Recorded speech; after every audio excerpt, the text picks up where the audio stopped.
Over the last 2 days, we've asked you one question. When the border is on the boil, can it be business as usual with China? We've decoded instances where India could have kept Chinese companies out of the gate. Today, in the third part of the series, we have a key development to share with you. The government of India has finally hit back at China. India's telecom ministry has issued an order. This is for all state-run telecom operators, BSNL, MTNL and other subsidiaries. They have been commanded to not use Chinese suppliers to upgrade their 4G networks. And that's not all. They're not to import anything from China. Now, there are reports that the government could ask private players to also reduce their reliance on Chinese products and services. If the ministry can get all the parties on board, it can hit China hard. Look at the numbers. The market for telecom equipment in India is around 12,000 crore rupees. And Chinese firms control nearly 1/4 of this market. That's 3,000 crore rupees going to China every single year. One Chinese supplier is particularly under fire, not only in India but across the world, Huawei.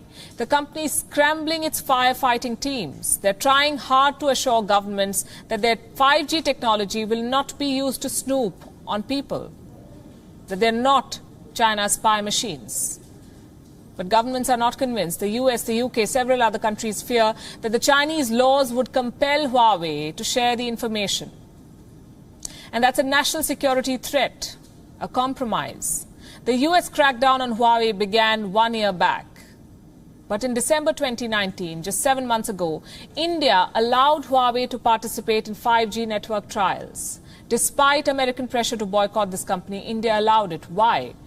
This is a case that explains why placing a blanket economic sanction on China may not be practical. For all the calls for boycott China, it's still going to be difficult. For 5G trials, two Indian Telecom owners, Bharti Airtel and Idea, along with their partner Vodafone Idea, came with Huawei as partner. Huawei's telecom equipment is far cheaper than the other suppliers, Ericsson and Nokia, the two other players in the market. Bharti Airtel and Vodafone Idea have been suffering massive losses. They've been losing customers every single month. So placing a ban on Huawei would have strained their revenue even further.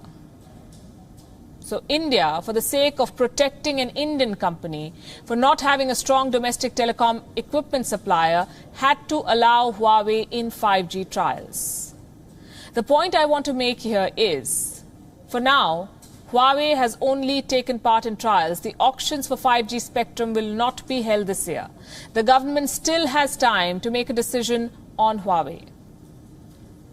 But for now, it has played it safe by banning state-run firms from having anything to do with these Chinese firms. And that's a start, a step towards self-reliance.